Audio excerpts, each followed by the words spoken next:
Hello guys, welcome back again to my channel bersama saya Hansen di sini dan seperti biasanya setiap harinya saya akan buatkan video seputar cryptocurrency. Apa kabar kalian hari ini semuanya? Semoga dalam keadaan yang baik-baik saja. Teman-teman, kita melihat dalam 24 jam terakhir, Bitcoin cenderung mendapatkan pergerakan yang cukup volatil, di mana kemarin kita sempat melihat Bitcoin menyentuh ke kurang lebih area $49.000 sebelum pada akhirnya mendapatkan rejection yang cukup besar, dan sekarang berada kurang lebih di range 45 sampai $46.000. Nah, kita bakalan bahas kira-kira apa yang sedang terjadi dari segi price action, diikuti juga beberapa data dan juga berita penting yang menurut saya perlu kalian simak. So, stay tune terus sampai akhir video. Sekarang kita bakal mulai dari CoinMarketCap terlebih dahulu. Per hari ini secara global market cap crypto berada di angka 1,76 triliun dolar atau turun sekitar 0,39%.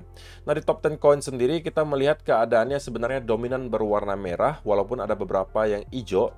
Tapi sisanya merah, teman-teman. Kenaikannya pun nggak terlalu signifikan. Paling kenceng itu cuma BNB yang menjadi top performer hari ini, 1% kenaikannya ke $310. Sisanya mengalami penurunan ranging antara 0, sekian persen hingga kurang lebih 1%. So, itu adalah outlook sementara dari beberapa top coin yang ada. Sekarang kita langsung aja masuk ke beberapa data dan berita terbaru hari ini. Nah, yang pertama teman-teman, kita bakalan melihat bagaimana nih performa spot Bitcoin ETF setelah 24 jam ditradingkan. Jadi kita tahu bahwa ketika di-approve tanggal 10 Januari kemarin itu tidak langsung bisa ditradingkan teman-teman. Nah, baru tadi malam kita bisa melihat ETF ini bisa aktif diperjualbelikan atau ditransaksikan. Dan kalau misalnya kita perhatikan secara volume, itu volumenya besar banget teman-teman, 4,5 billion dollar. Hanya dalam hari pertama saja ETF ini ditradingkan. Dan kalau misalnya kalian perhatikan di sini, untuk BITO dan GBTC itu adalah both in the top 10 among overall ETFs in trading volume day. Jadi baru hari pertama saja, tapi ada dua nih dari ETF-nya Bitcoin yang masuk ke top 10 dengan volume terbesar di hari kemarin. Paling tinggi tentunya masih adalah S&P 500, Nasdaq, dan seterusnya. Tapi Bitcoin sudah masuk ke top 10 bahkan di hari pertama. Walaupun teman-teman ada yang berargumen bahwa terutama ya di GBTC, volumenya itu justru kebanyakan bukan volume membeli, tetapi menjual.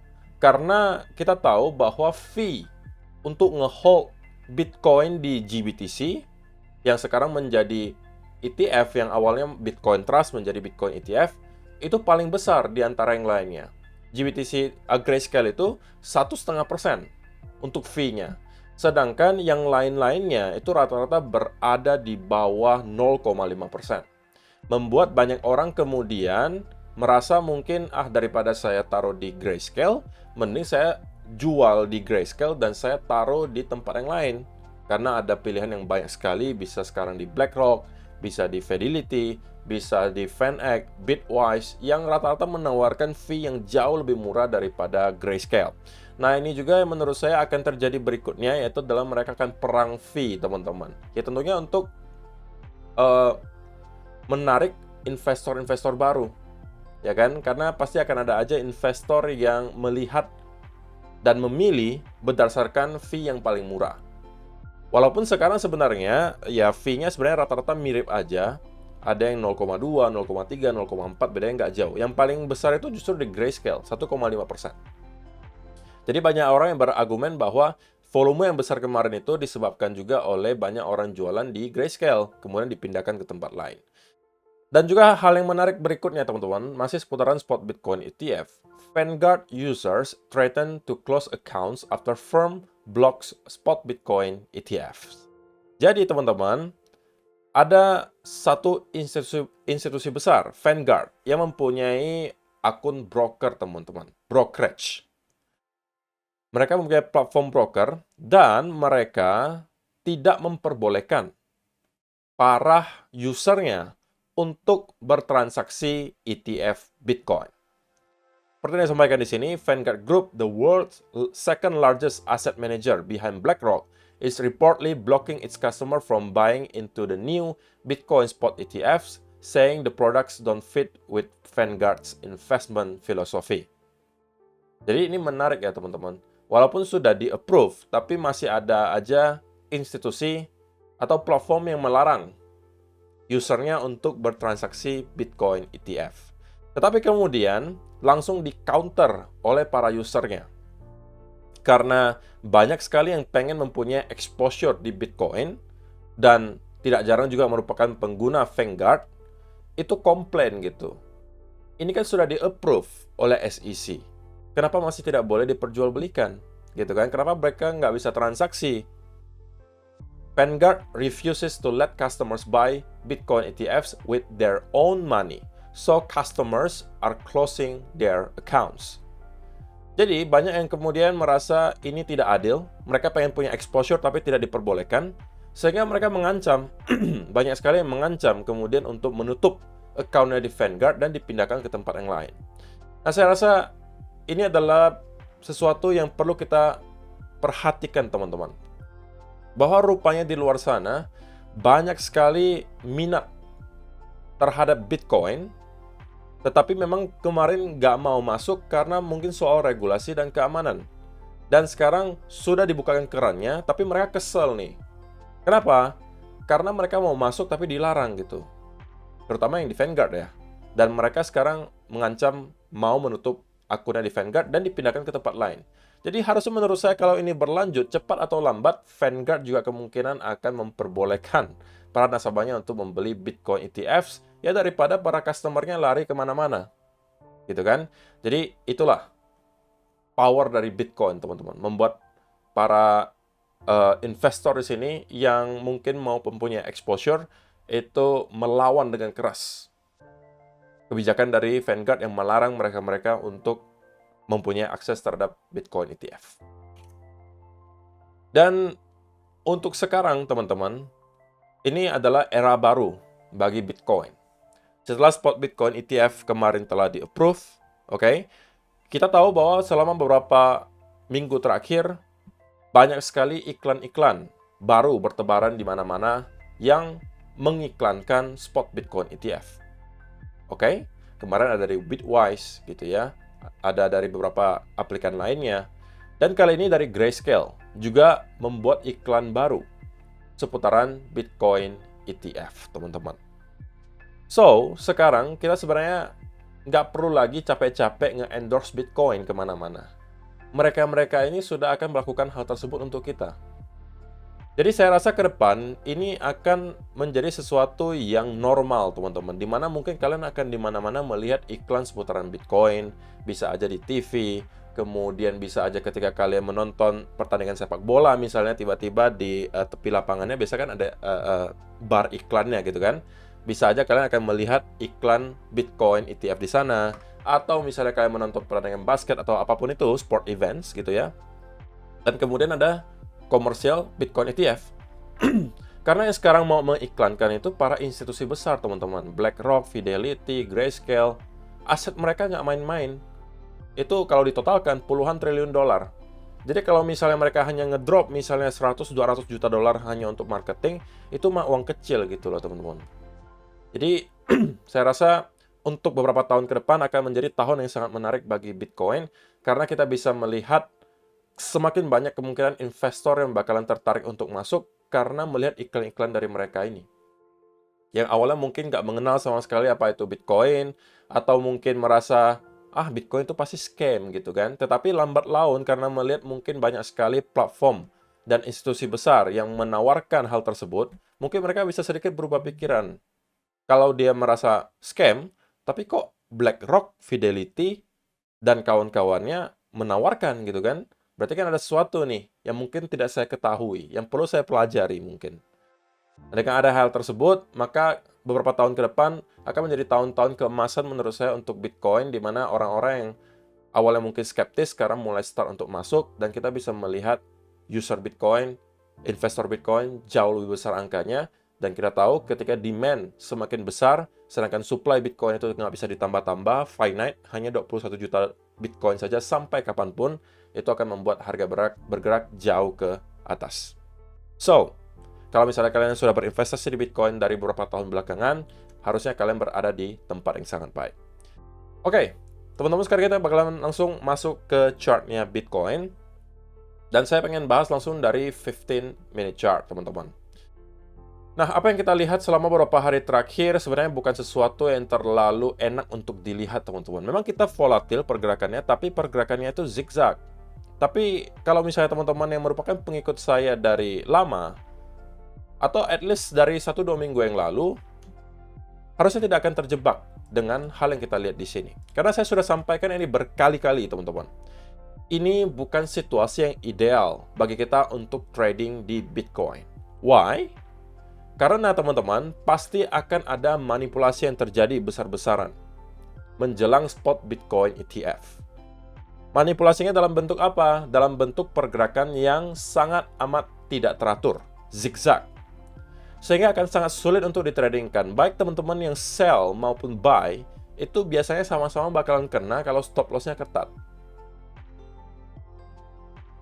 Candle-candle seperti ini, tujuannya tidak lain dan tidak bukan, teman-teman. Itu untuk meliquid orang-orang yang buy dan short menggunakan leverage yang tinggi. Berapa kali kalian lihat di sini terjadi?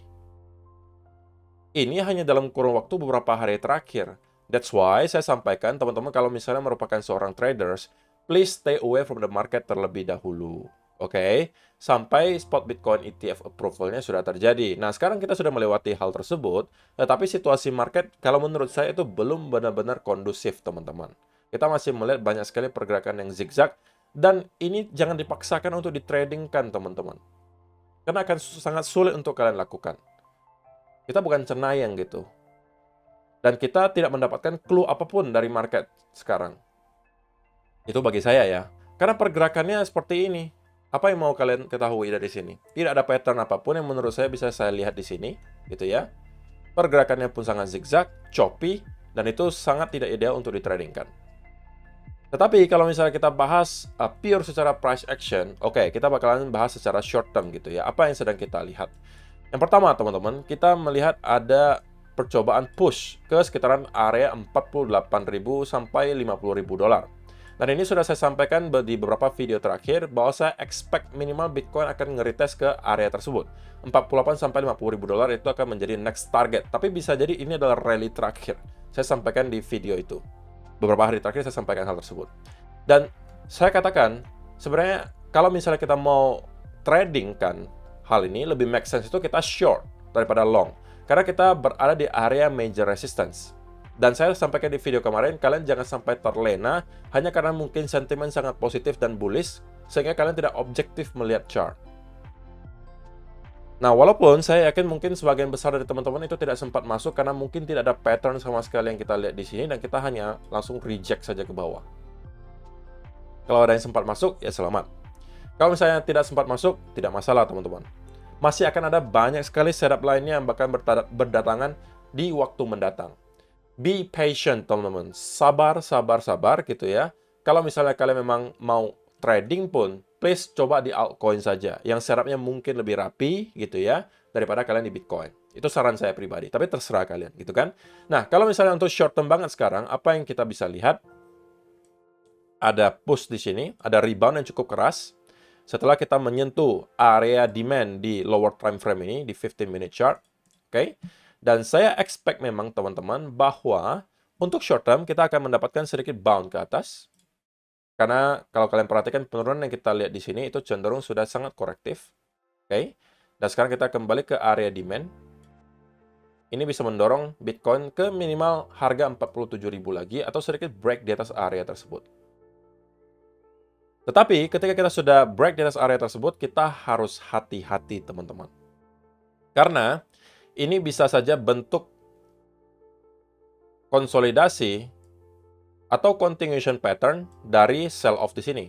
Artinya sell off, konsolidasi, dan justru kita kembali breakdown ke bawah. Oke? Jadi untuk sementara short term, saya expect akan ada bounce, minimal kembali ke area 47.000 di sini, bahkan sedikit break ke atas. Tapi ketika kita lihat break ini terjadi, kita harus pantau dengan dekat. Kalau dari sana kita kemudian langsung dapat rejection yang sangat besar dan breakdown di bawah trendan di sini, maka menurut saya chance-nya cukup besar bahwa kita akan kemudian break di bawah area 45.000 600 di sini sebagai area minor support di time frame kecil. Dan next target, kalau kita lihat ke time frame yang besar, kalau kita mengalami penurunan dari sini, teman-teman, di 1 hour chart, maka setidak-tidaknya kita akan kembali nyampe ke area 44.500 sampai area 44.000 dolar sebagai area support berikutnya.